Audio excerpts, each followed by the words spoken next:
Bueno, ya me presentaron, soy Alejandra Brito del Observatorio contra el Acoso Chile.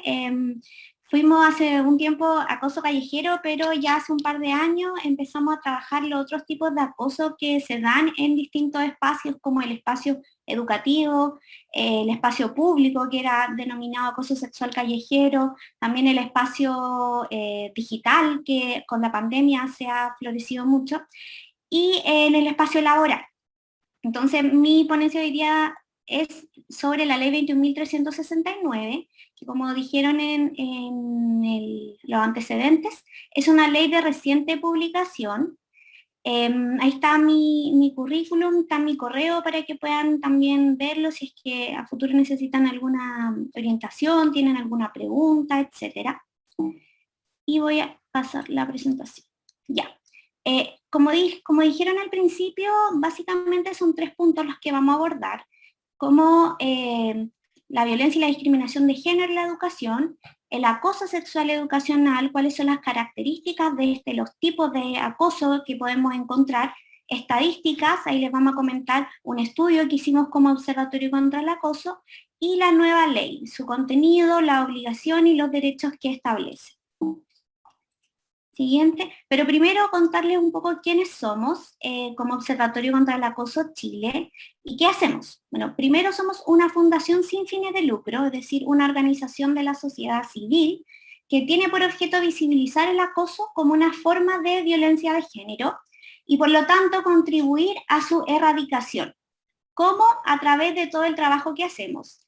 Abordamos tanto el acoso sexual, como yo les decía, en espacios públicos, como el acoso laboral, en las instituciones educativas y en el mundo digital. ¿Cómo nos organizamos? Esta es la forma. Tenemos 6 equipos de trabajo que están dirigidos por una presidencia y una dirección ejecutiva. Estos equipos son el equipo de intervención, de estudios, jurídica, comunicaciones, vinculación y gestión. Yo pertenezco al equipo jurídico, como dijeron, soy codirectora. Y en el equipo jurídico lo que hacemos es un montón de apoyos. Primero, llevamos a cabo investigaciones jurídicas relativas al acoso y a la violencia sexual. Asesoramos a víctimas mediante escritos. También realizamos una serie de asesorías en materia de políticas públicas. Hemos asesorado ordenanzas municipales respecto a acoso sexual callejero. Realizamos charlas, capacitaciones. En intervención, en el equipo de intervención lo que se realiza también son capacitaciones, charlas, pero enfocadas más en la comunidad educativa de nivel básica y media, y también en los espacios públicos. El equipo de estudios lo que hace es realizar investigaciones vinculadas a las temáticas que trabajamos. Comunicaciones se hace cargo de nuestras redes sociales, la prensa, todo el tema de las vocerías, coordina también las charlas que hay que realizar. Vinculación, el equipo de vinculación lo que hace es articular a la organización con otras instituciones. Existen varios nodos o CAC en Latinoamérica, algunos están más activos que otros, así que también se trabaja en eso. Y el equipo de gestión de temas presupuestarios. Eso como presentación del Observatorio contra el Acoso Chile.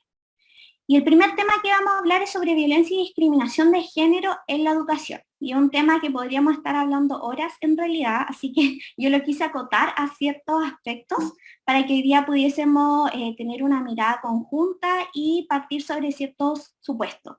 Acá les dejé algunos tipos de violencia y discriminación que ocurren a nivel educacional. Cité al Centro de Investigación, Centro Avanzado de Estudios de Investigación, que es el CIAE de la Universidad de Chile. Ahí está el link, se los voy a dejar para que puedan acceder a una entrevista que recientemente salió ayer a propósito de la conmemoración del 25 de noviembre, que es el Día Internacional de la Eliminación de la Violencia contra las Mujeres.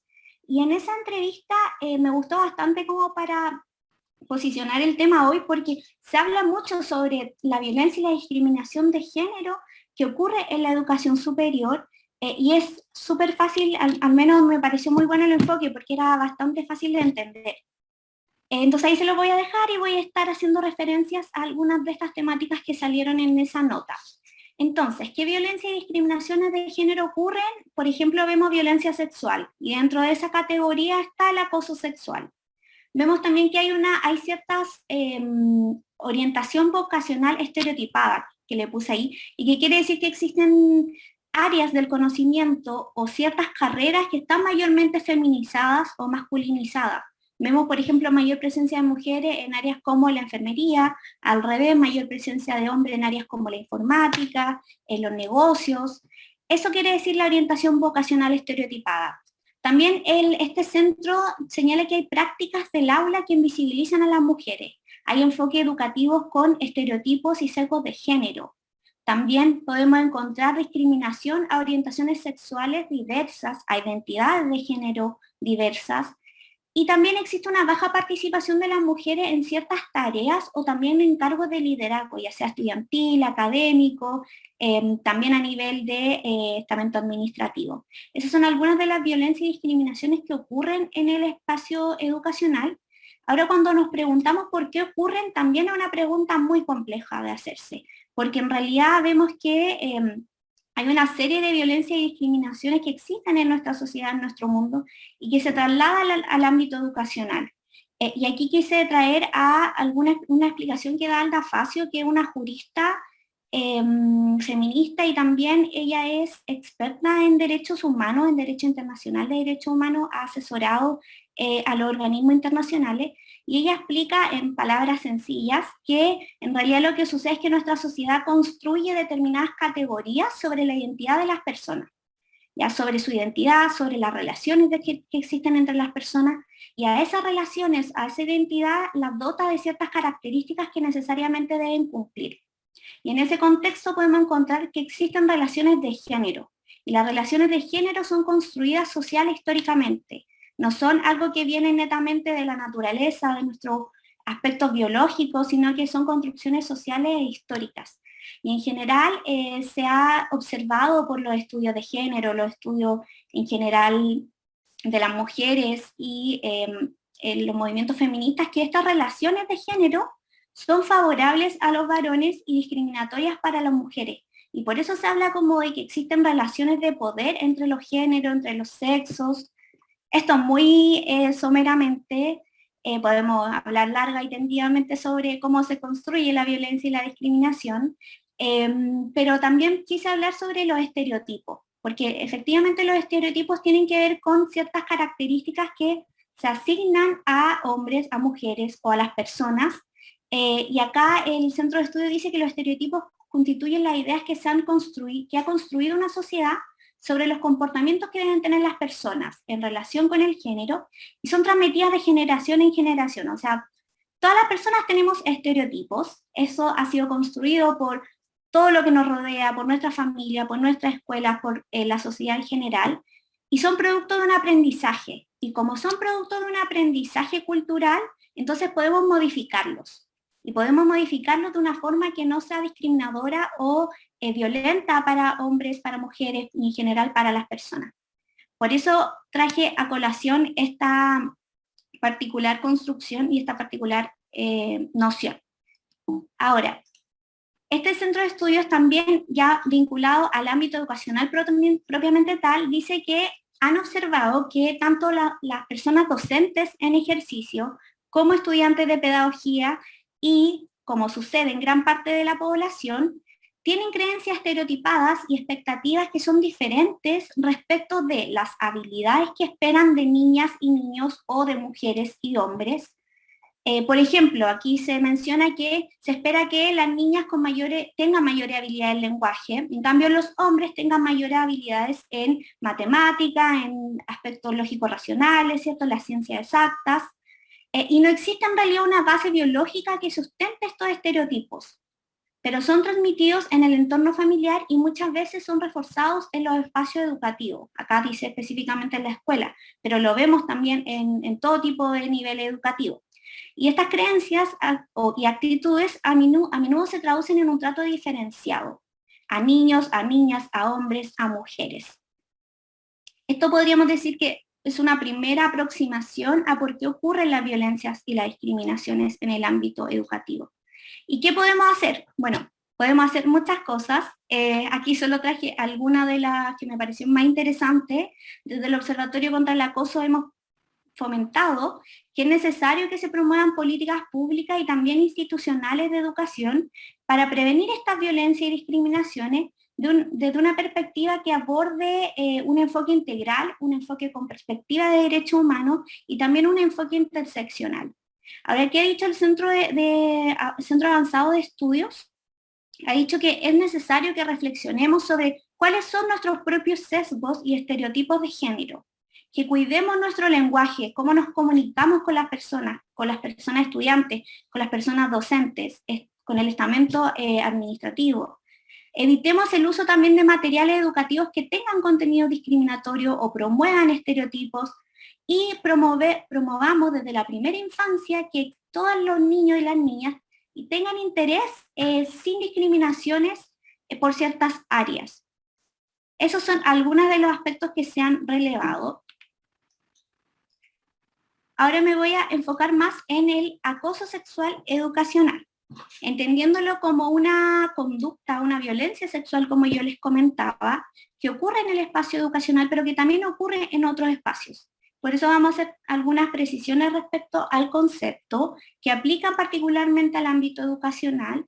Y desde el Observatorio contra el Acoso Chile levantamos que el acoso sexual educacional es una forma de violencia de género, es una forma de discriminación que afecta mayoritariamente a las mujeres y también afecta mayoritariamente a personas del colectivo LGBTIQA+, y con esto me refiero a personas que tienen orientaciones sexuales disidentes, identidades de género disidente, o personas que no se ajustan al sistema binario de género, o sea, no se identifican como hombres, como mujeres, sino que se identifican como no binarios, a eso me refiero.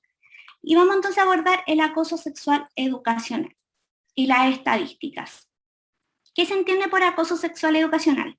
Esta es una definición que es de manual, o por decirlo así, de doctrina, y no de la ley, porque después vamos a ver la definición legal. El acoso sexual educacional es una conducta que tiene un contenido sexual, y necesariamente es no consentido por la persona que la recibe, es decir, no es bienvenido por esa persona. Lo que hace es afectar sus oportunidades de educación, y también se traduce en un ambiente educativo hostil, ofensivo e intimidante.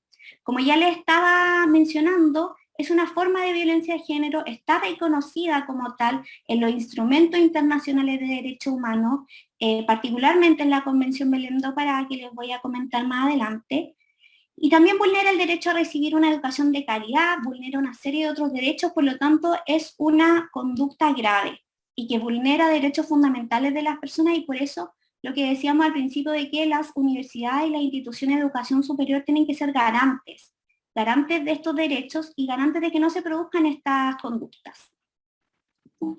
Revisemos entonces algunas características. Estas son algunas características del acoso sexual educacional. Podemos también hablar mucho sobre esto, pero dentro de las principales se encuentra esta asimetría de poder. En los espacios educacionales existe asimetría de poder, que viene dada por numerosos factores. Uno es el género, que ya lo hablamos. El otro tiene que ver también por ciertos estamentos o roles que se cumplen en los espacios educativos, por la situación económica, por el nivel educativo previo, y así por una serie de otros factores que producen asimetrías de poder y que hacen que ciertas personas, ciertos grupos, ciertos colectivos, se encuentren en situación de vulneración. En el acoso sexual educacional hay una relación cotidiana, en el sentido de que es un espacio en donde nos desarrollamos comúnmente y de forma permanente, es decir, antes de la pandemia íbamos de lunes a viernes a los centros educativos, al espacio educativo, veíamos casi todos los días las mismas personas, ¿cierto? Con una menor probabilidad en el caso de si la universidad es grande o no, pero en el fondo generalmente en nuestro círculo cercano lo vemos todos los días porque vamos todos los días a la universidad, y lo mismo sucede ahora en el caso de los estudios por formas virtuales, en donde también hay una interacción permanente. Y eso va a tener especial relevancia en cuáles son las consecuencias que tiene el acoso sexual, porque ocurría y ocurre comúnmente que la persona, la víctima de acoso sexual educacional, se enfrenta y se topa con la persona que le hizo esa conducta. Y eso va a agravar las consecuencias y el impacto que tiene para ella o para él. Así que eso es una de las características relevantes. También hay una profunda naturalización sobre el acoso sexual. Vemos que a partir del Mayo Feminista del 2018 empezamos a visibilizar el acoso sexual como lo que es, una violencia. Pero todavía, y aquí vamos a ver estadísticas, todavía en el 2020, según las cifras que tenemos nosotras como observatorio, se aprecia una brecha entre el reconocimiento del acoso sexual educacional y la ocurrencia del mismo. Es decir, después vamos a ver que se les preguntaba a las personas, ¿usted ha vivido o ha sufrido acoso sexual educacional? Y decían, había un porcentaje de personas que decían que sí, otro que no, pero cuando se les preguntaba por situaciones específicas de acoso sexual, por tipos específicos, acciones, ahí sí aumentaba la cantidad de personas que lo habían vivido. Y eso refleja esta brecha, esta naturalización o ausencia de reconocimiento del acoso sexual educacional. También vemos que hay harto desconocimiento de derechos, precisamente por estas asimetrías y desigualdades que yo les comentaba. Estas son algunas de las características. Y ahora vamos a ver algunos tipos o prácticas de acoso sexual educacional. Dentro de los tipos o prácticas encontramos el acoso verbal, que quiere decir la realización de comentarios sobre el cuerpo de la persona, sobre la ropa, sobre cómo se ve. Generalmente son comentarios de contenido sexual. También está el acoso no verbal, que quiere decir miradas, sonidos o silbidos que incomodan, que tenemos estos sonidos guturales, ¿cierto? Incluso pueden ser miradas intensas que nosotras podemos observar y que incomodan, etc.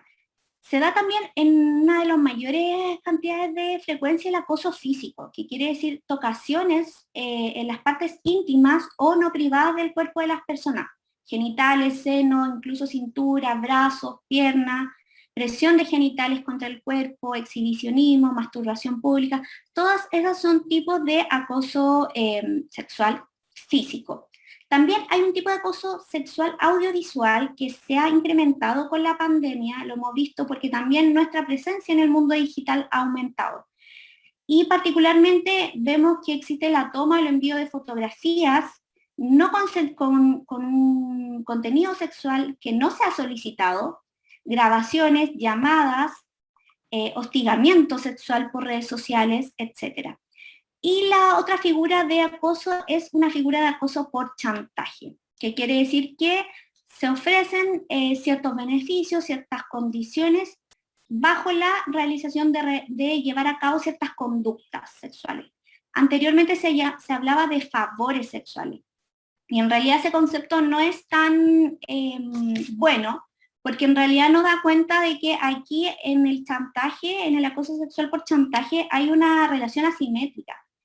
Entonces las personas no están en condiciones de hacer una prestación, por decirlo así, un favor de naturaleza sexual, más bien es una imposición, una obligación. Así que nosotras como Observatorio contra el Acoso Chile hemos sido bien categóricas en no utilizar el término favores, requerimientos, y después vamos a ver que la figura por chantaje es súper dañina, pero también tiende a ocurrir con menor frecuencia, al menos en base a las estadísticas que tenemos. Por lo tanto, es importante que no asociemos solamente el acoso sexual a la figura del chantaje. Existen todos estos tipos de acoso sexual que estamos viendo, verbal, no verbal, físico, audiovisual.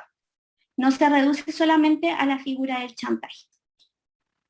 Y acá estaba lo que les anticipaba, que en el año 2020 el Observatorio contra el Acoso Chile realizó la primera encuesta nacional sobre acoso sexual.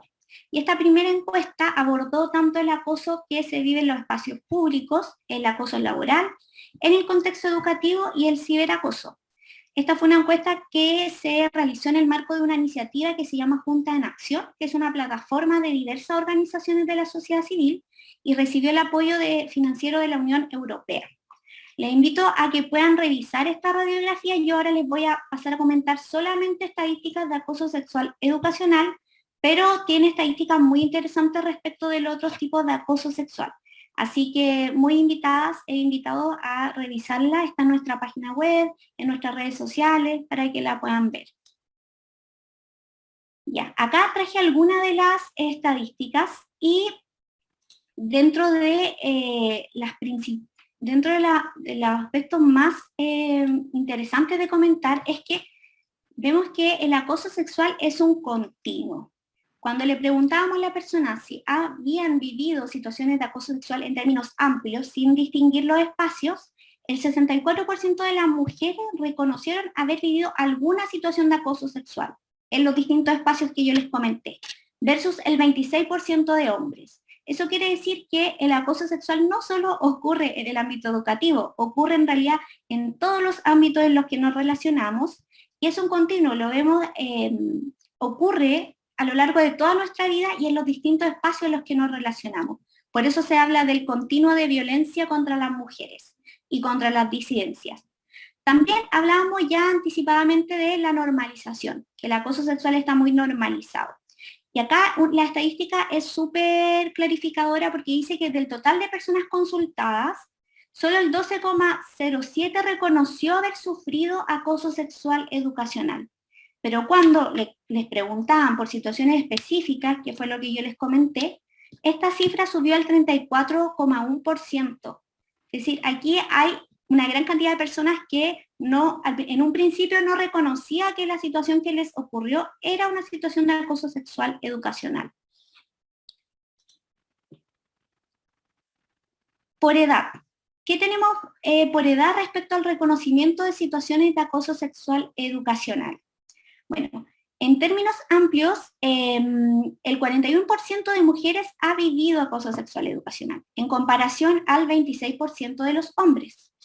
Cuando analizamos estas cifras por rango etario, vemos que las que están más expuestas a acoso sexual educacional son las mujeres, y las mujeres dentro del rango de los 18 a los 26 años.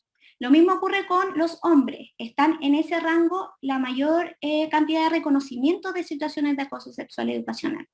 ¿Y por qué esto es importante en esta instancia? Porque sabemos que ese es el rango etario que tienen al menos las personas estudiantes en general. Las personas estudiantes de los centros de educación superior en general tienden a tener esa edad. Y en el caso de las mujeres, esta cifra aumenta un 57,9%, o sea, es significativa y muy importante. Acá ustedes pueden ver la brecha que existe entre el acoso sexual educacional que afecta a mujeres y que afecta a hombres.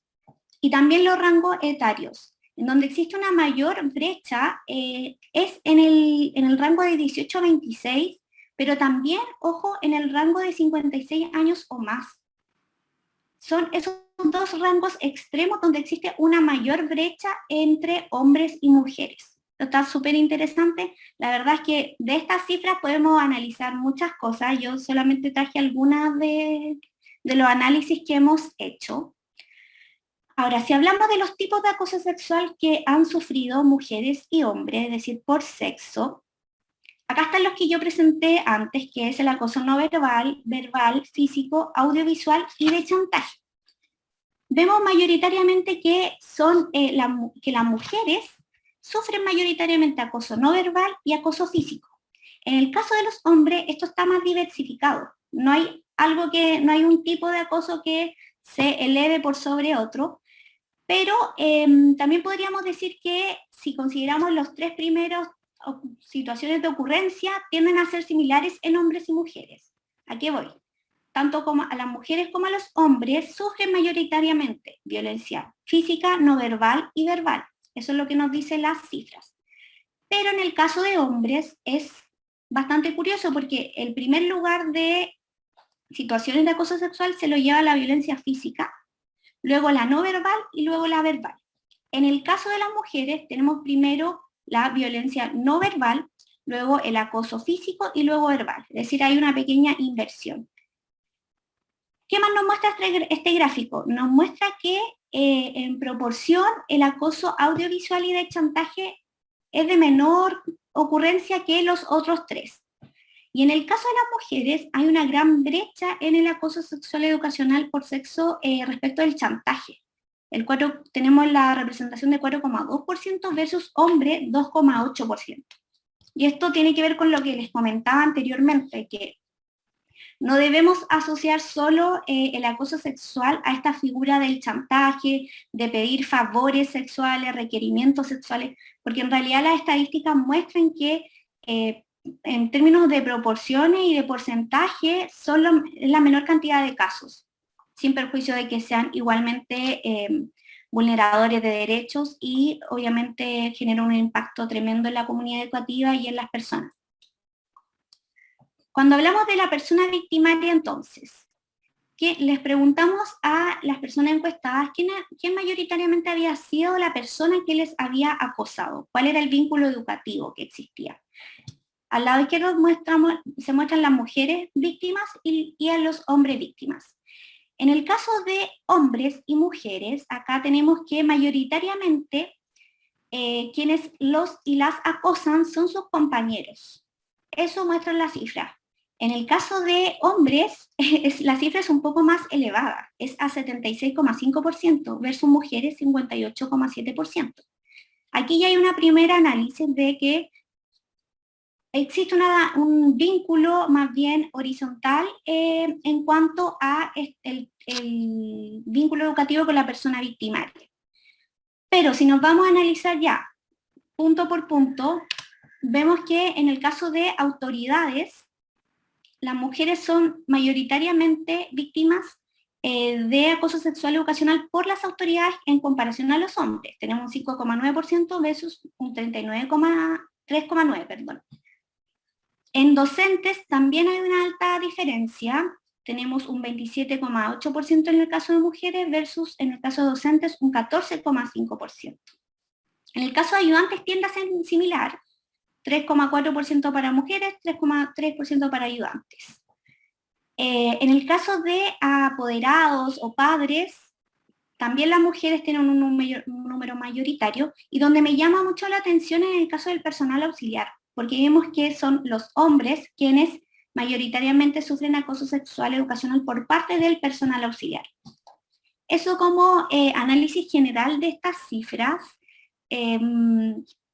Bueno, podemos seguir mirándola y analizándola, pero me gustaría también que habláramos del sexo de la persona victimaria, porque estábamos hablando del vínculo educativo, y ahora hablemos del sexo.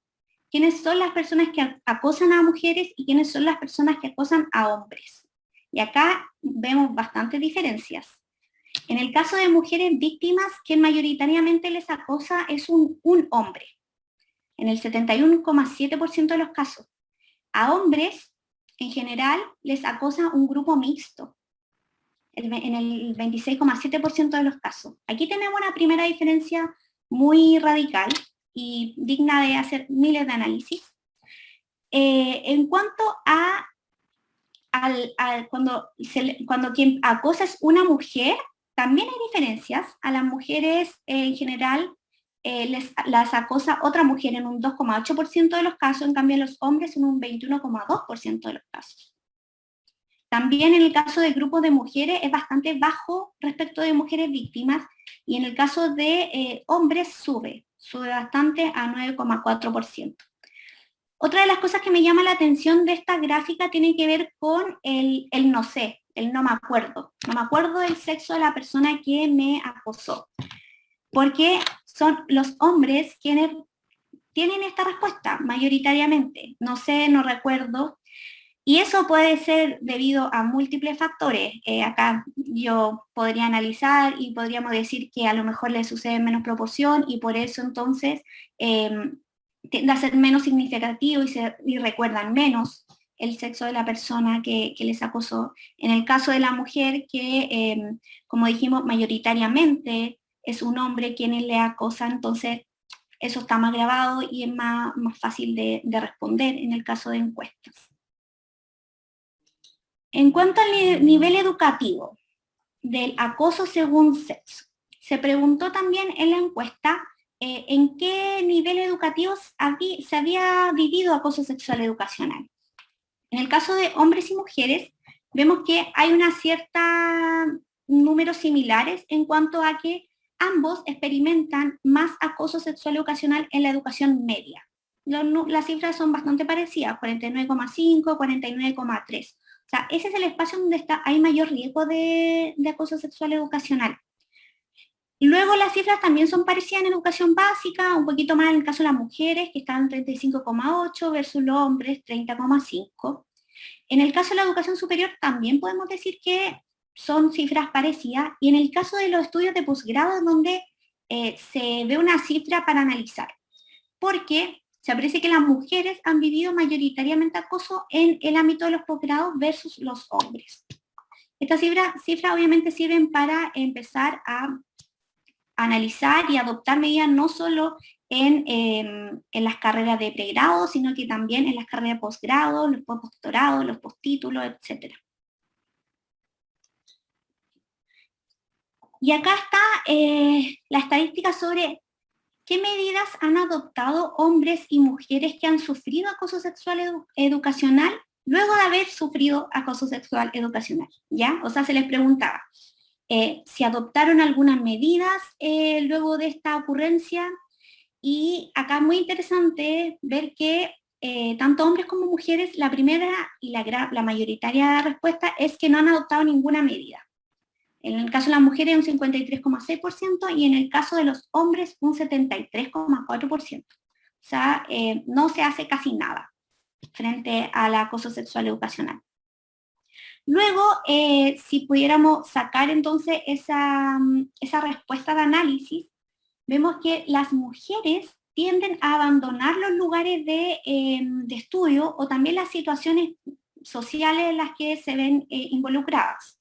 Por ejemplo, pueden abandonar el curso, pueden abandonar el grupo de amigos, y esto ocurre en menor proporción en el caso de hombres, porque solamente las cifras muestran un 15%. Ahora, esta cifra también es la primera medida que adoptan los hombres luego de hacer nada, ¿ya? Entonces, ahí también tenemos como similitudes, pero evidentemente las mujeres son las que abandonan mayoritariamente los lugares, los cursos, ¿cierto?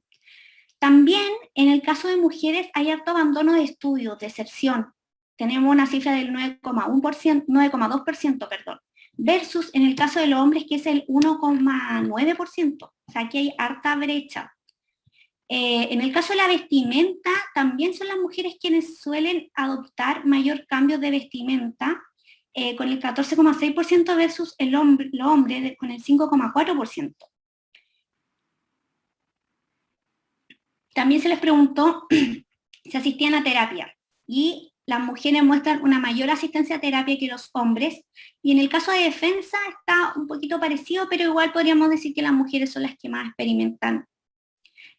Por ejemplo, aportan elementos de defensa personal, asisten a talleres de defensa, clases de boxeo, diversas clases de karate, etc. Esas son las estadísticas que yo les traje. Y antes de hablar de la ley sobre acoso, violencia y discriminación de género, quería ver si es que había alguna pregunta muy esencial o particular en el público, o algún comentario. Y si no, si estamos bien, podemos seguir adelante. No hay mayores preguntas. Hay una persona que pregunta por tu contacto, pero me imagino que al final vas a dejar algún tipo de contacto y principalmente comentarios positivos de que está muy interesante la exposición. Así que buenísimo. Eso es lo que hay. Yo traje algunas estadísticas, pero tenemos más, así que igual pueden revisar esa radiografía, el documento tiene muchos otros análisis. Yo traje algunas para que no se alargara la presentación. Entonces vamos ahora sí a abordar la ley de 21.369, que trata y aborda el acoso, la violencia y la discriminación de género en la educación superior. Y antes me gustaría hacer como un breve repaso por el marco normativo internacional que rige los temas de educación, particularmente la violencia, la discriminación y el acoso en ámbito educacional. Y en ese sentido encontramos los diversos instrumentos de derecho internacional de derechos humanos vinculados al sistema de Naciones Unidas, pero también al sistema interamericano. Ahí tenemos una serie de declaraciones, instrumentos, y yo hoy día les traje particularmente tres. Uno es la Convención para la Eliminación de todas las formas de discriminación contra la mujer, que comúnmente se le denomina la CEDAW, y el artículo 1 define discriminación contra la mujer. Por eso es importante este marco normativo. También encontramos la Convención Belém do Pará, que es la convención que busca prevenir, sancionar y erradicar la violencia contra las mujeres. Y es importante esta convención porque dentro de la definición de violencia contra la mujer, habla de los ámbitos y los tipos de violencia que existen. Y dentro de esos ámbitos menciona expresamente el acoso sexual en las instituciones educativas. Por lo tanto, por eso era que yo les comentaba que el acoso sexual educacional es una forma de violencia contra las mujeres y también una forma de violencia de género. Y así ha sido reconocida por estos instrumentos internacionales. También tenemos los principios de Yogyakarta, que no son un instrumento vinculante propiamente tal, sino que más bien son ciertos principios adoptados por expertos y expertas a nivel internacional que analizan toda la legislación internacional de derechos humanos, pero desde la mirada de la orientación sexual y de la identidad de género. Y dentro de esos principios, que tiene muchos, está el derecho a la educación. Y acá se dice que toda persona tiene derecho a una educación sin discriminación por orientación sexual e identidad de género, y esa educación tiene que respetar su orientación sexual y su identidad de género. En cuanto al marco normativo nacional, tenemos la ley 21.091, que es sobre educación superior. Esta ley es general, rige un sistema educativo y dice que dentro de los principios del sistema educativo superior está el respeto y la promoción por los derechos humanos. Y habla de que el acoso sexual y laboral y también la discriminación afectan estos derechos humanos. Está también en el caso de las universidades estatales, la ley 21.094, que también se refiere al acoso sexual, laboral y discriminación arbitraria como actos que atentan la dignidad de las personas y contiene normas y derechos en el caso de los procedimientos de investigación de estas conductas. Y finalmente llegamos a la ley que ahora les voy a pasar a comentar, que es la ley 21.369, con el objetivo de promover políticas integrales para prevenir, investigar, sancionar y erradicar el acoso sexual, la violencia y la discriminación de género. Pero también busca proteger y reparar a las víctimas. Esta es una ley, como dijeron, que tiene como antecedentes los movimientos sociales del año del 2018, pero que también buscó un poco ampliar la mirada no solo a los casos de acoso, sino también a las situaciones de violencia y discriminación de género que ocurrieron. Y ahora sí vamos a entrar directamente en lo que establece la ley.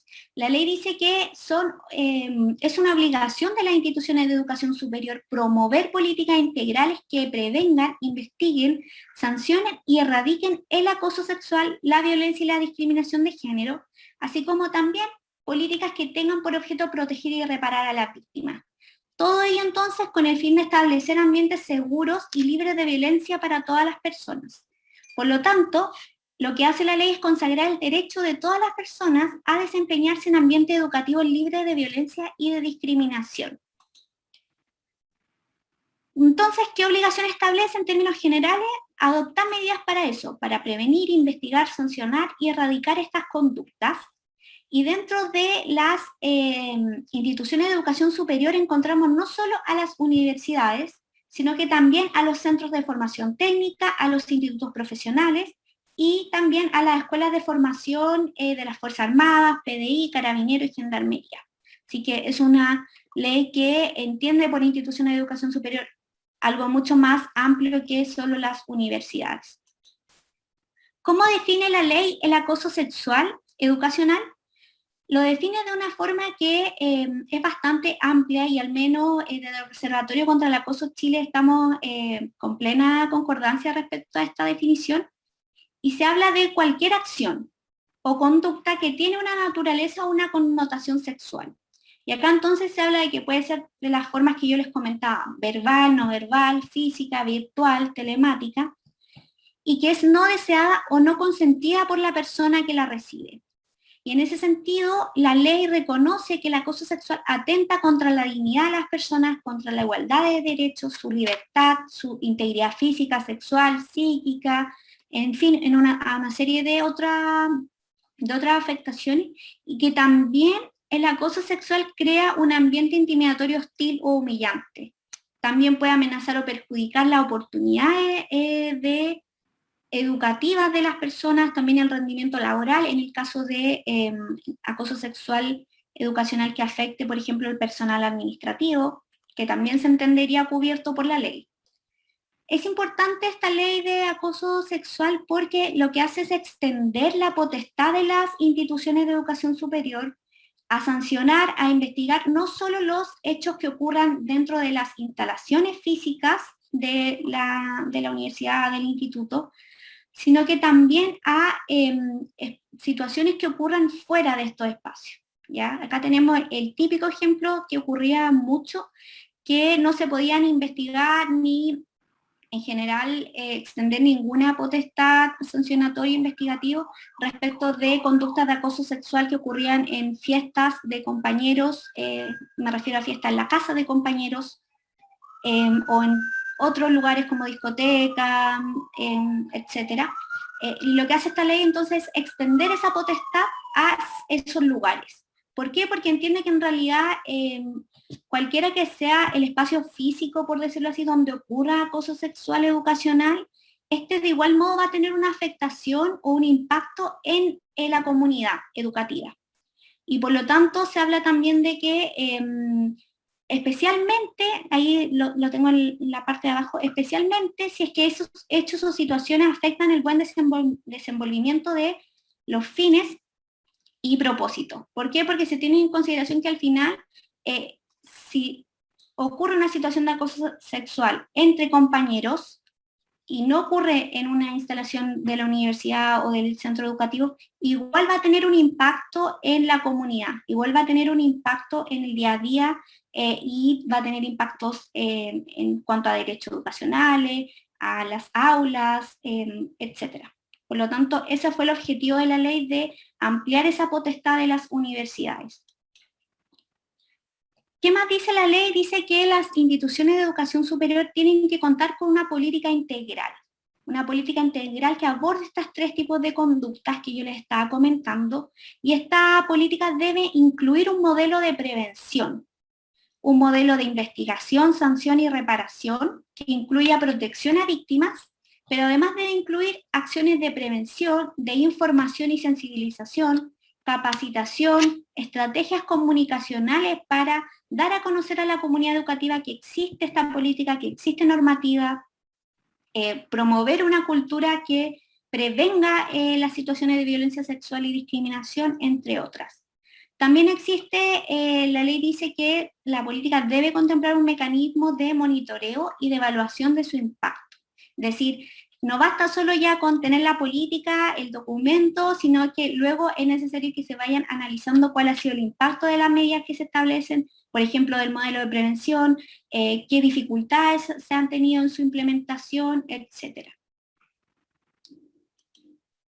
¿Cómo debe construirse esta política integral que yo les comentaba? Bueno, la ley dice que tiene que ser elaborada mediante procedimientos de carácter participativo, que tengan paridad de género y una representación equilibrada de los distintos estamentos que existen en las instituciones educativas.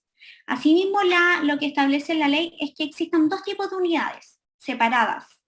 Una a cargo de la implementación de estas políticas y planes, y la otra a cargo de la investigación, sanción y protección. Deben ser dos unidades separadas, pero ambas deben tener un personal capacitado en derechos humanos y perspectiva de género, deben tener recursos humanos y presupuestarios suficientes y obviamente contar con las facultades necesarias para poder llevar a cabo sus funciones. No, se me pasó antes, aquí está. Entonces, ya les decía que la política integral que deben tener todas las instituciones debe tener un modelo de prevención y un modelo de investigación y sanción. Lo que hace la ley también es establecer ciertos mínimos, un piso mínimo que debe tener cada modelo, para que a partir de ese piso mínimo las instituciones de educación superior construyan su política y construyan los distintos modelos. ¿Cuál es el piso mínimo del modelo de prevención? Es que este modelo debe contener un diagnóstico de cuáles son las actividades, los procesos y las interacciones que hacen que haya mayor riesgo de sufrir estas conductas, sufrir acoso, violencia y discriminación. Y junto a ello debe establecer medidas para prevenir estos riesgos. Eso como dos primeros puntos. También debe contener actividades y campañas permanentes de sensibilización e información sobre temas como el acoso, los derechos humanos, la violencia, el consentimiento sexual, que igual ha sido un tema que se ha relevado estos últimos tiempos, las manifestaciones de la violencia, etc. Las instituciones también deben desarrollar programas permanentes de capacitación a autoridades, funcionarios, funcionarias, el mundo académico, personal. Deben incorporar en sus planes curriculares ciertos contenidos que establece la ley y también deben incorporar las políticas, planes y protocolos en los procesos de inducción institucional. No solo los que se hagan a estudiantes, sino también a personal académico y administrativo. Esos son los mínimos del modelo de prevención. Y a continuación les voy a contar cuáles son los mínimos que debe tener el modelo de investigación y sanción. Y también de reparación. Lo primero que dice la ley, que ya le estaba comentando, es que deben tener órganos con competencia especial para investigar y sancionar. O sea, no puede estar alojado en otra instancia o otra unidad. Ese órgano debe ser especial. También deben contar con procedimientos especiales de denuncia e investigación. Estos procedimientos deben tener ciertas normas mínimas, como resguardar el debido proceso, los principios de proporcionalidad, la igualdad. Tienen que tener por objetivo proteger a las víctimas y prohibir o evitar su revictimización. Deben definir también cuáles van a ser las conductas de acoso sexual, violencia y de discriminación, y también las sanciones que van a ir aparejadas a cada una de estas conductas.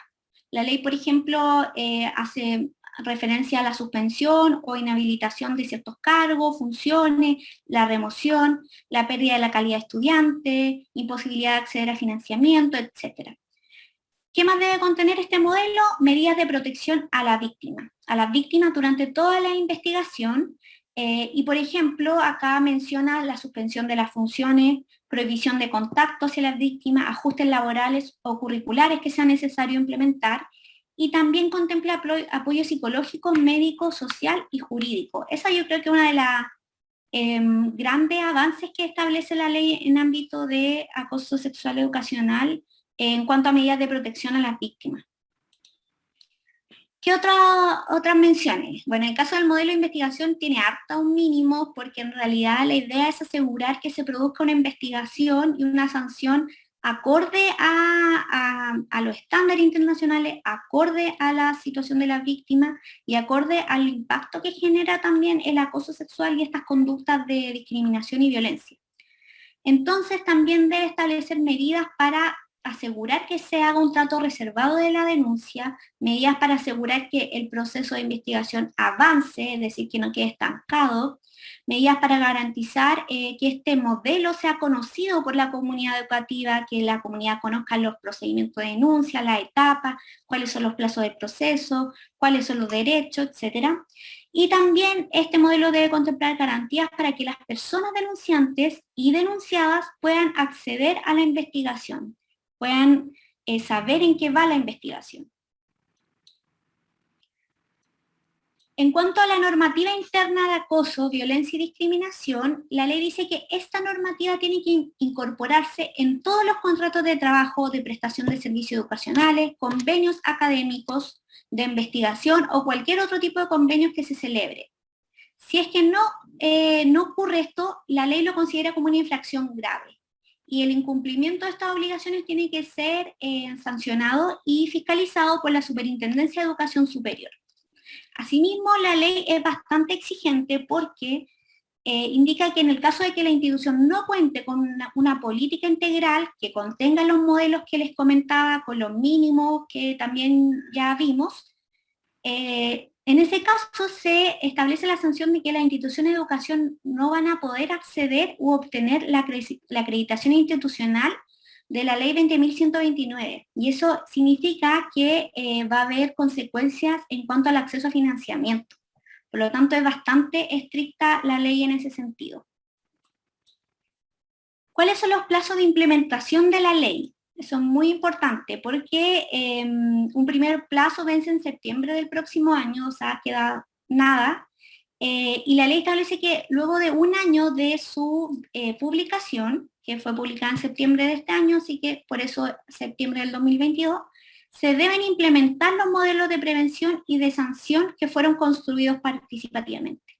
Es decir, entendemos que dentro de ese año no solo hay que construir participativamente la política, construir participativamente los modelos, sino que también implementarlos. Y establece que también luego de 90 días desde la implementación de estos modelos, que puede ser prorrogable también por 30, las instituciones tienen que difundir la normativa, realizar actividades de perfeccionamiento, capacitación, incorporar la normativa en los contratos, que era lo que les estaba contando. Eso en cuanto a la implementación de los modelos.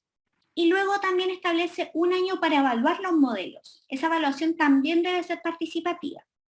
Y también existe un año para implementar todas las otras obligaciones que establece la ley. Bueno, eso creo que traté de hacerlo relativamente corto para que pudiéramos dar lugar a las preguntas. Voy a dejar de compartir pantalla. Ahí sí. Creo que estuve, más o menos me mantuve en el tiempo.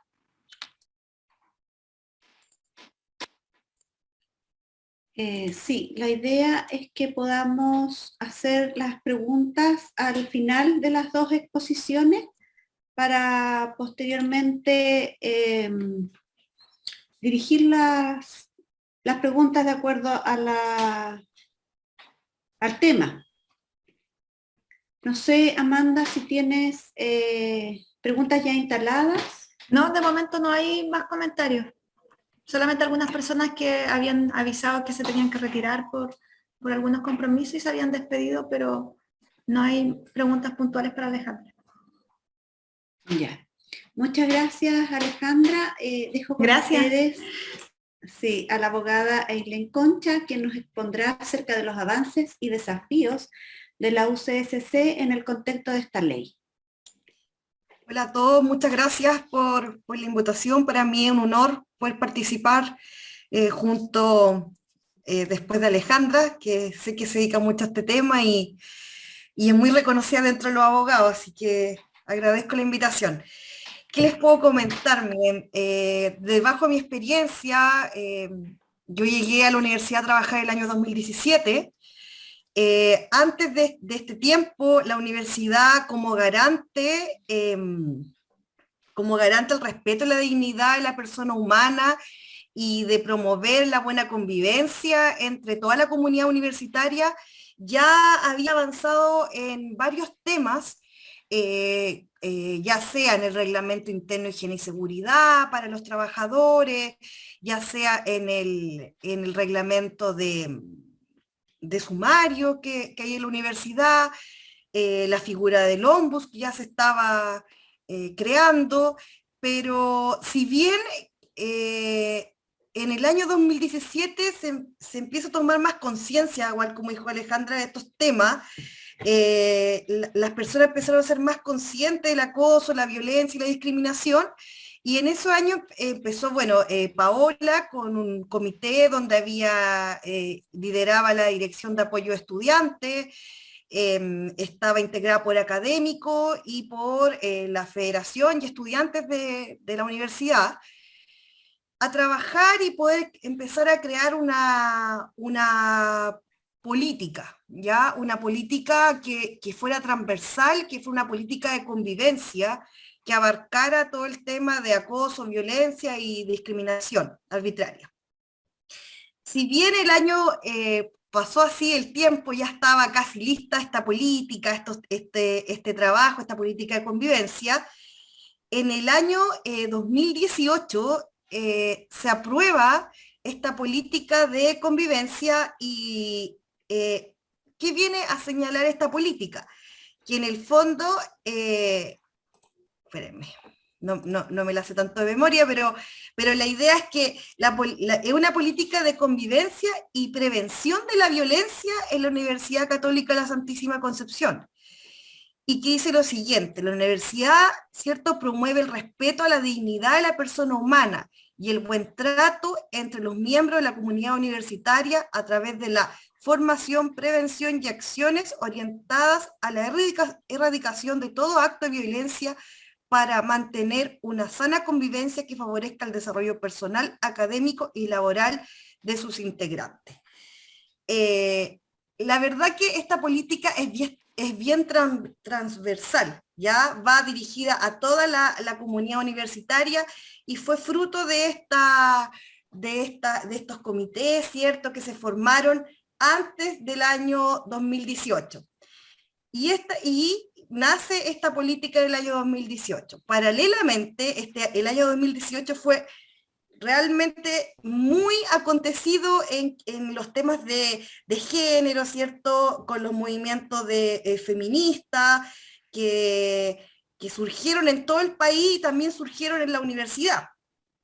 Y por otra parte, estaban estos movimientos, y paralelamente el año 2017 y 2018 estaba a punto de publicarse la Ley de Educación Superior, donde todos los abogados que pertenecíamos al CRUCH enviamos informes, cambiemos esto, agreguémoslo en los derechos humanos, siempre pensando en esta ya semilla, este germen de no más violencia, no más acoso, no más discriminación, que esta Ley de Educación Superior pudiera llevar un sesgo de protección a la dignidad de la persona humana, ¿ya? Y así quedó, y como también lo señaló Alejandra en su exposición, fue un gran logro para los abogados que éramos del Consejo Rectores que esto quedara plasmado en la ley, ¿ya? Y esta ley empezó a regir desde mayo del 2018.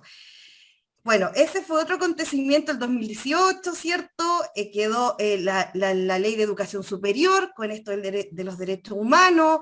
Ya teníamos el 2018, gracias a estos comités que se habían hecho en la universidad, una política de convivencia, pero también ocurren estos movimientos de mujeres que se autoconvocadas, que revolucionaron y vinieron a aterrizar todo este trabajo que ya obviamente las universidades, y especialmente la Universidad Católica como garante, ya tenía un trabajo, ya sean sus contratos, ya sean sus reglamentos, pero algo más específico a estos temas. ¿Qué pasó ahí?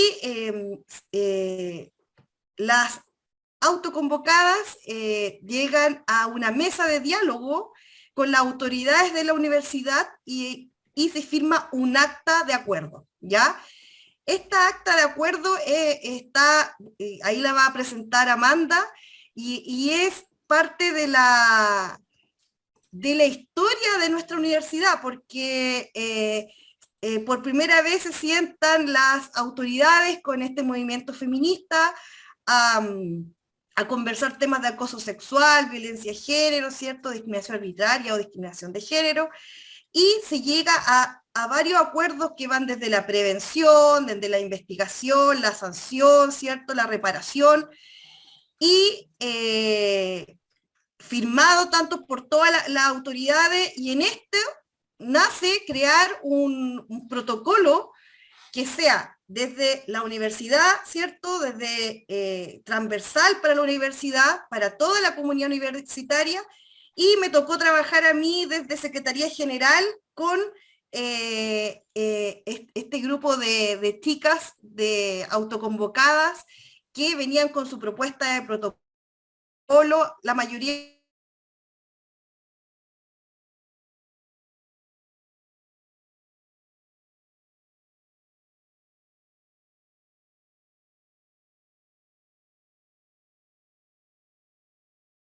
en poder aunar criterios, ¿cierto?, dentro de la visión y misión de la universidad, dentro de los instructivos que sacaba el Mineduc, ¿cierto?, para la educación superior, utilizar todas las herramientas que había en ese tiempo, porque recién ahora tenemos esta ley que viene incluso aún más a mejorar las relaciones humanas dentro de la universidad.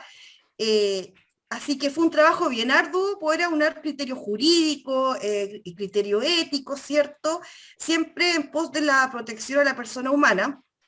Y si bien el protocolo era enfocado netamente en las mujeres, al final el protocolo se aprueba por el Consejo Superior en mayo del 2018 como protocolo para denuncias de acoso sexual, violencia de género y discriminación arbitraria, ¿ya?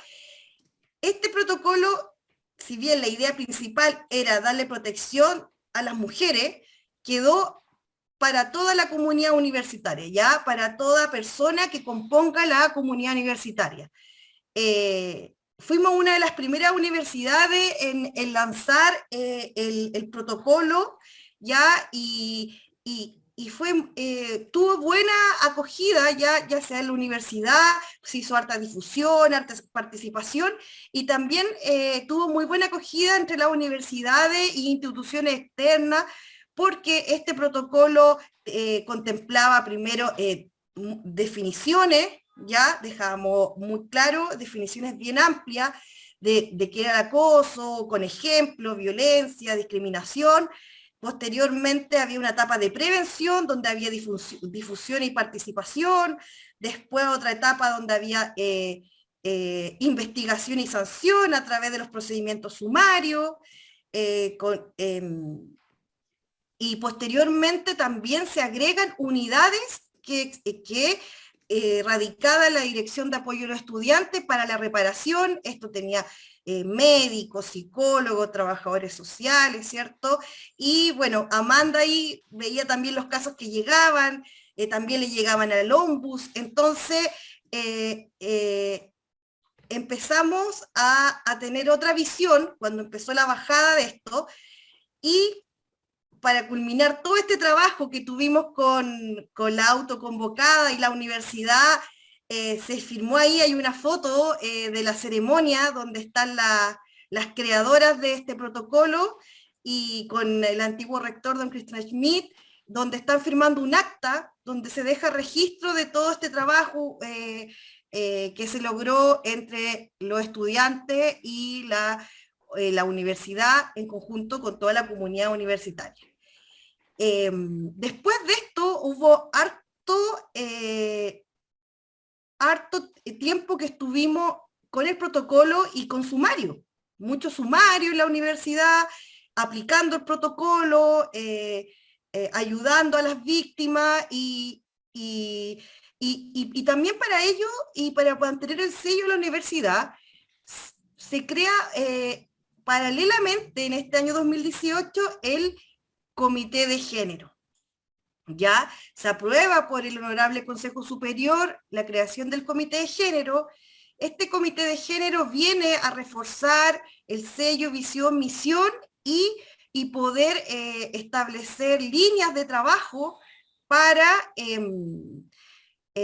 toda la comunidad universitaria en temas de violencia, de respeto y dignidad a la persona humana, ¿cierto? Discriminación arbitraria, en temas de género, y en un futuro también creo que trabajar en lo que se nos viene en esta ley.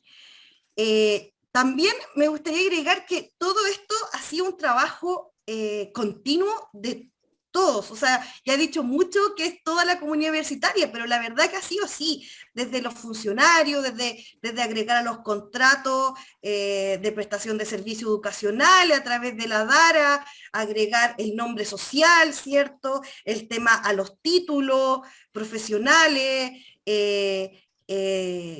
desde los reglamentos internos y higiene y seguridad para los prestadores de servicio externo de la universidad, los reglamentos internos, se ha hecho difusión, participación, bueno, se creó la unidad dentro de DAE respecto a estos temas, donde está ahí Amanda, la unidad de inclusión. Entonces ha sido un trabajo que ha estado involucrado, ya sea por los estudiantes, por comentarios también de las empresas que nos reunimos a veces, que nos prestan servicios externos, por los funcionarios administrativos, por los académicos, incluso ha llevado hasta la infraestructura en la universidad a cambiar la modalidad de la sala, las puertas, que sean de vidrio, ¿cierto? A cumplir ciertos estándares de infraestructura que sabíamos que venía en esta ley. Bueno, todo este proceso se realizó desde el año 2017 hasta comienzo del 2020, hasta que empieza la pandemia, y ahí igual tuvimos que empezar a enfocarnos en esta nueva tema de las comunicaciones, y que ya las clases eran, ya no eran presencial, sino que eran virtual, y obviamente velando también que el respeto a la persona humana se diera en este contexto nuevo, que para todos fue nuevo, y sensibilizar también el respeto que había que tener a través de la modalidad online. Creo que, bueno, ahí se está mostrando que también se han hecho diagnósticos en temáticas relacionadas a equidad de género, igual la DAE está haciendo sondeo respecto a la violencia, a la discriminación, al acoso sexual, y difundiendo como este mismo conversatorio, los desafíos que en el fondo se vienen, porque si bien en pocos años tuvimos harto avance, yo creo que todo se va dando de a poco, vamos tomándole el ritmo a esto, pero con esta nueva ley que salió en septiembre, obviamente que nos pide mucho más, y ahí ya nos hemos reunido todos los abogados de las universidades, algunos, ¿cómo estás tú? No, yo estoy desde cero, foja cero, como decimos los abogados, no, yo estoy a medio, y otros que ya obviamente están mucho más avanzados, especialmente las universidades estatales con la ley 21.094, que agrega específicamente el acoso sexual y violencia de género y la discriminación. Ellos obviamente avanzaron con sus direcciones de género, radicadas en una prorrectoría, ¿cierto? En sacar más rápido su política, porque obviamente tenían ya una ley donde pudo quedar más específico estos temas, y ellos tienen más avances que las universidades que no somos estatales. Si bien esta ley actual, la 20.369, los plazos son muy acotados, y lo que hay que hacer, como mostró Alejandra en su exposición, es harto. Si nos pudiéramos ver entre el universo de universidades que existen en el país, nosotros estaríamos como en semáforo amarillo. Si bien no estamos desde cero, porque sí avanzamos harto, tenemos ciertas políticas, ciertos protocolos, en los reglamentos, en los contratos, hay que todo este trabajo estructurarlo a la nueva ley, y ahí podríamos estar, como digo yo, ya en un semáforo en verde. La verdad que en general todas las universidades tenemos que trabajar, ya todo esto involucra un trabajo en conjunto, ya con el Mineduc, con la Superintendencia de Educación Superior, con la Subesub, varias instituciones, y el apoyo entre las universidades para poder lograr a quién le da mejor resultado esto, porque si bien esto ha sido un tema que se ha dado en el último año y es bien nuevo y se fue dando muy rápido, ¿ya? Así que como desafío ya la universidad tiene una carta GAN, podríamos decir, una hoja de ruta, donde sabemos que tenemos 60 días, prorrogable por 30, esto nos da ya en el mes de enero, donde ya tenemos que tener los primeros borradores de los dos modelos que nos pide la ley, que es el modelo de prevención, ¿cierto?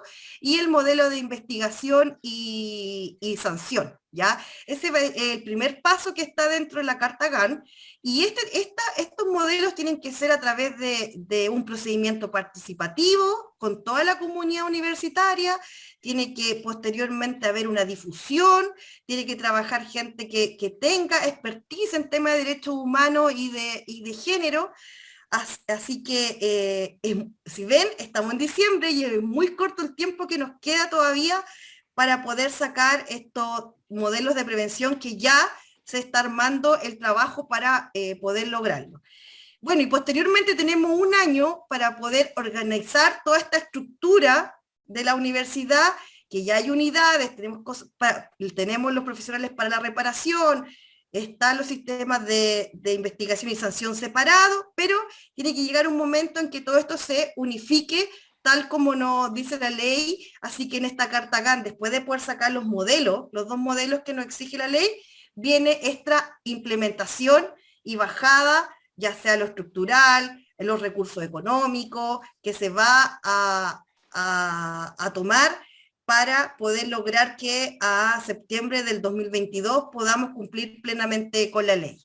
¿Ya? Yo soy optimista de que Obviamente no todo es escribir en un decreto de rectoría, una resolución de una vicerrectoría, sino que va más allá de una normativa o organizarnos en papel, sino que esto va en la práctica, va a ser un apoyo de todo, va a ser algo que la comunidad va a tener que tomar conciencia y atreverse a participar.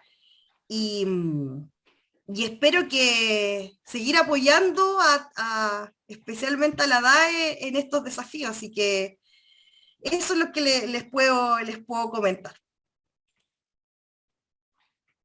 Muchas gracias, Eileen. A partir de ahora, Amanda va a coordinar las consultas y las va a derivar a nuestros expositores. Amanda Sangüesa es nuestra encargada de género de la unidad de inclusión de la DAE. Ella es antropóloga de la Universidad de Concepción y magíster en estudios de género de la Universidad de Granada de España. Amanda.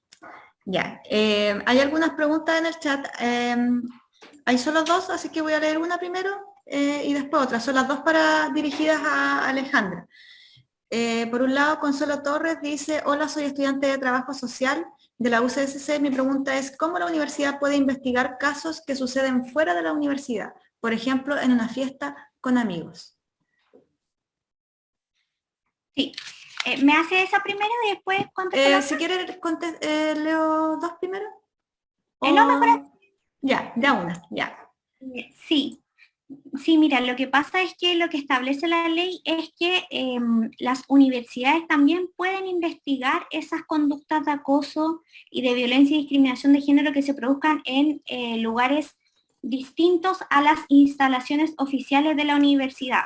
Y por eso es que lo que hace la ley es extender la potestad sancionatoria de las instituciones de educación superior, y eso quiere decir que se van a investigar con el mismo modelo de investigación que defina la universidad en base al modelo que yo les comentaba, los mínimos que debe tener. Entonces, ese tipo de sanciones, o sea, ese tipo de conductas que ocurran fuera del espacio educativo, pero que involucren a miembros de la institución, sí van a ser sancionadas, sí deberían ser sancionadas con este modelo de investigación.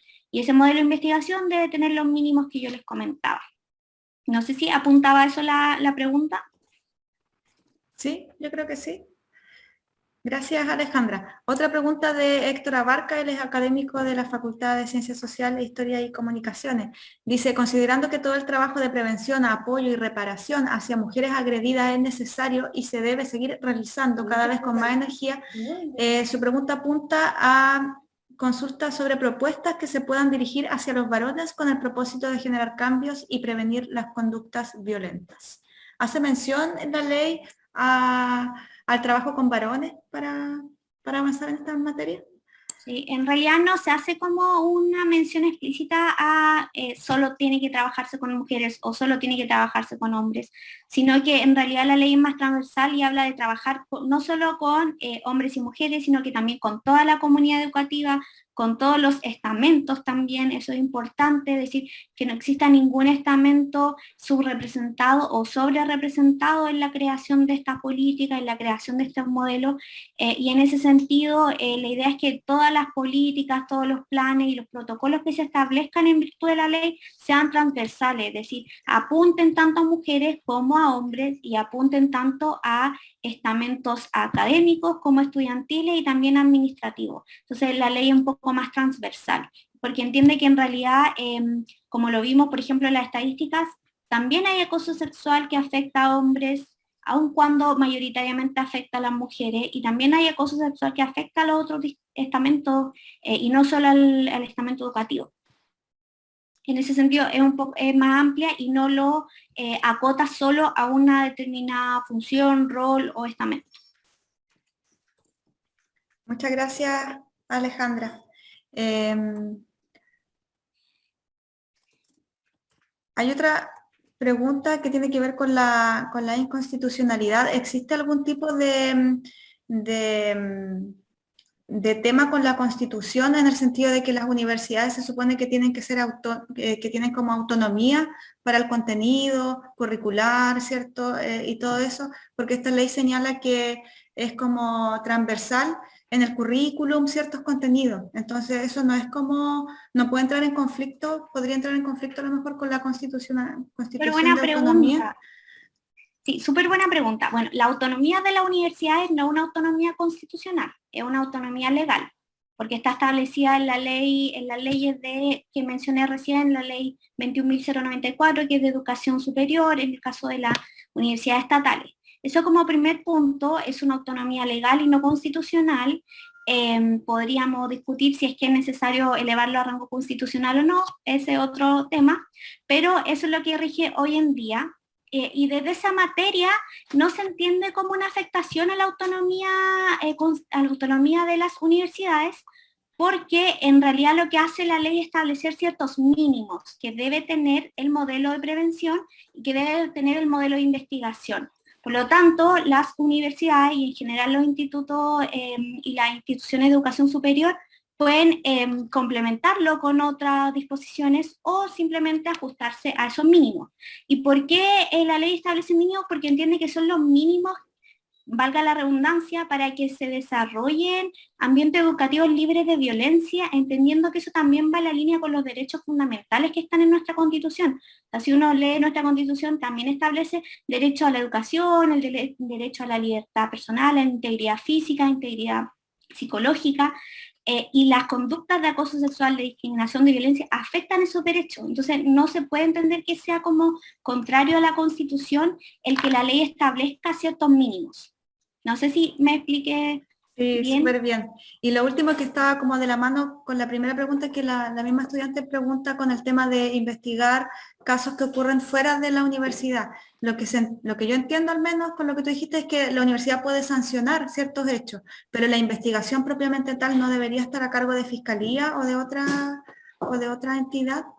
Va a depender en realidad, porque la ley establece que sin perjuicio de las sanciones que pueda establecer la universidad, también puede ser materia de investigación en otras sedes jurídicas, por decirlo así, en sede civil, penal. Entonces, que se sancione e investigue en la universidad o en instituciones de educación superior no significa que eso no vaya a ser objeto a futuro o en paralelo de una investigación penal o una demanda civil o una acción constitucional, por ejemplo, un recurso de protección, etcétera.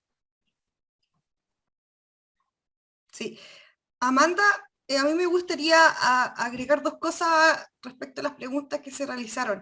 Sí, actualmente cuando las universidades estamos frente a un delito, si bien la universidad como garante hace la denuncia en fiscalía y no podemos, o se puede llevar el sumario, se lleva, pero después nos llega de repente recursos de protección donde dice no, porque se está viendo una sede jurisdiccional, por lo tanto ustedes no pueden estar sancionando lo que ya se está viendo en una sede jurisdiccional. Y muchas veces para poder terminar los sumarios tenemos que esperar que termine ya sea la tramitación en materia penal. Entonces vamos a ver qué va a ir pasando con esta ley, porque obviamente yo creo que viene a cambiar el escenario, también yo creo que van a tener que ver coordinaciones con fiscalía.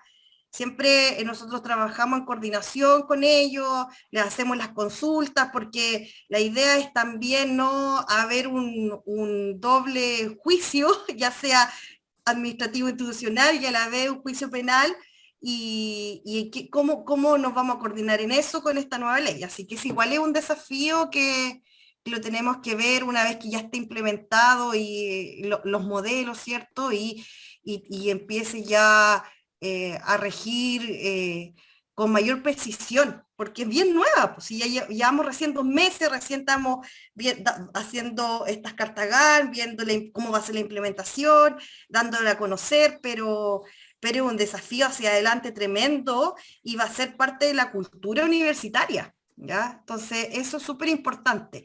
Y también, ¿por qué las universidades estamos tan preocupadas? Porque también esta ley trae una sanción, y la sanción ¿quién va a fiscalizar todos estos temas? Va a ser la Superintendencia de Educación Superior, ¿ya? Y las sanciones que si una universidad no cumple con lo establecido en esta ley, ¿cierto? La universidad puede perder su acreditación. Y incluso no considerarse para el beneficio de la gratuidad. ¿Ya? Ese es un tema que una universidad obviamente no se ve que era arriesgar a perder su acreditación, ¿ya? O a sanciones que establece la Ley de Educación Superior que puede cursar la Superintendencia de Educación Superior.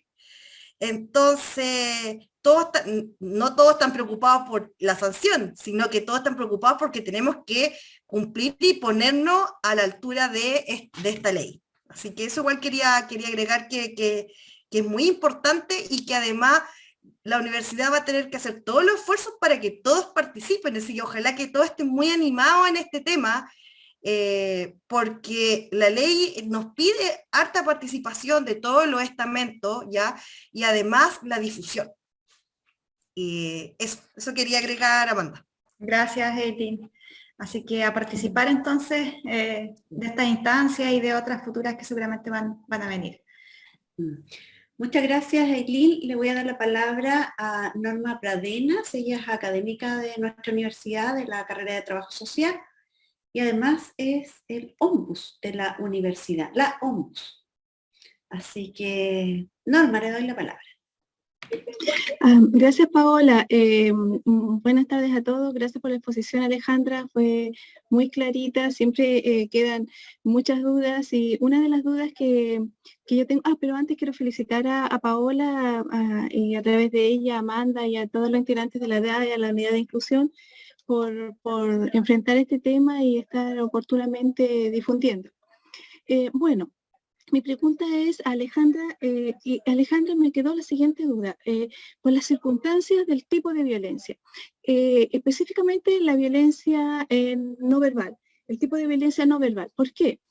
Porque es una violencia pensando específicamente en la mirada, muy difícil de probar para quien la sufre, fácil de soslayar para quien lo realiza.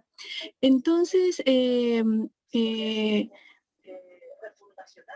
¿Cómo enfrenta una institución una situación como esta? Y quería preguntarte específicamente si esto está en la ley, porque el tipo de violencia no verbal creo que es probablemente una de las más comunes, pero las más difíciles de enfrentar para quien la sufre, insisto, y muy fácil de soslayar o de evitar sanción para quien la realiza. Por el tipo de violencia que es. Entonces me gustaría que nos pudieras orientar o decir qué pasa con la ley respecto de eso. Sí, gracias por la pregunta. Sí, efectivamente, la ley reconoce el acoso no verbal como acoso sexual. Ya eso es como muy claro, porque el artículo que define el acoso sexual en la ley habla de acción o conducta verbal, no verbal, física. Entonces menciona que las conductas de acoso no verbal son acoso. Eso por un lado. Respecto al tema del probatorio, es súper difícil probar, sí, efectivamente. En general hablamos de que es muy difícil probar la violencia sexual.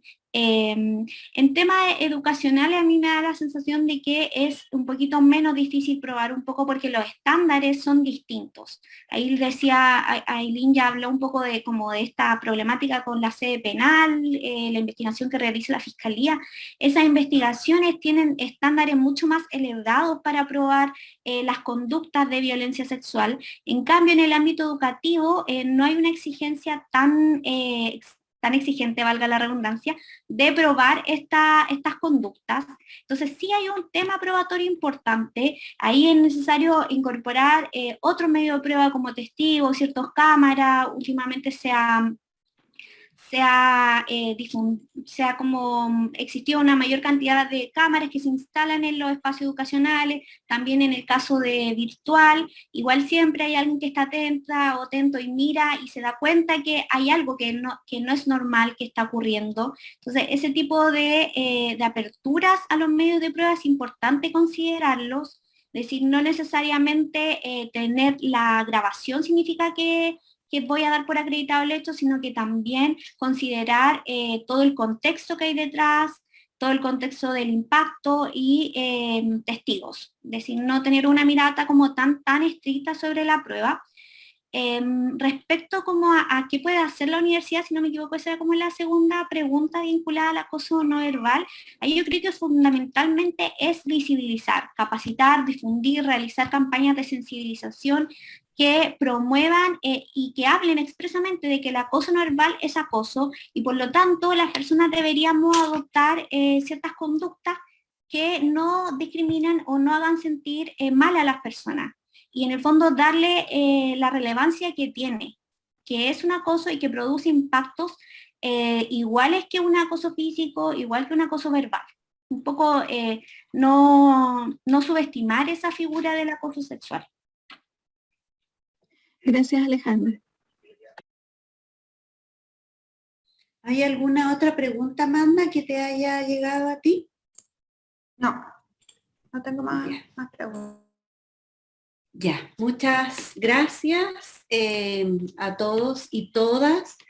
Especialmente agradecer el trabajo de la unidad de inclusión. Hay varios comentarios ahí en el chat respecto a esta iniciativa, y también a la Secretaría General del compromiso de avanzar en conjunto. Nosotros propusimos inmediatamente la Secretaría General, que es el área jurídica de nuestra institución, se sumó, y especialmente a los que hoy día se dieron el tiempo de estar estas casi 2 horas acá, o quizás más, 3, 4, casi 2 horas, porque la verdad es que este es un desafío que no descansa en las autoridades, no descansa en los abogados. Es un desafío que todos y todas tenemos que hacernos cargo. Quiero agradecerle a la profesora Yuni porque parece que su clase completa aquí, así que también agradecer. Eso. Así que muchas gracias. Bueno, Alejandra ya no es primera vez que ella ha sido invitada a trabajar con nosotros. Es una abogada que está muy involucrada con estos temas y además tiene mucha información vigente, así que también se le agradece que se dé el tiempo de acompañarnos. Esta vez fue en versión remota, otras veces ha estado presencial, así que muchas gracias por habernos acompañado en esta iniciativa. Seguramente van a venir muchas más, porque como explicaba Eileen y Alejandra, el modelo tiene que ser participativo, así que seguramente nos invitarán a alguno de los estamentos, ¿cierto?, de esta institución. A mí me gustaría agregar algo muy pequeño, que dejé una encuesta de cierre de satisfacción en el chat. Agradeceríamos mucho que pudieran contestarla, porque igual son indicadores para nosotras poder cada vez ir mejorando. Así que eso, igual agradecer a Alejandra, a Eileen y a todos quienes participaron. Gracias, Amanda. No, gracias a ustedes. Amanda, yo intenté responder la encuesta y dice algo como que ya se respondió. Podrías a lo mejor revisar si está bien o probablemente es mi problema, pero... Sí, no, es que yo no manejo esa encuesta y me han dicho varias personas que le pasa lo mismo y no sé en qué irá. Creo que es un tema con los mails. Pero quien pueda vamos a mandar a los mails. Sí, sí, también. Vamos a enviarse al mail y si se dan el tiempo para responderle. Sí, mejor. Ya. Adiós, que tengan un excelente fin de semana. Chao. Gracias. Que estén muy bien. Chao. Chao.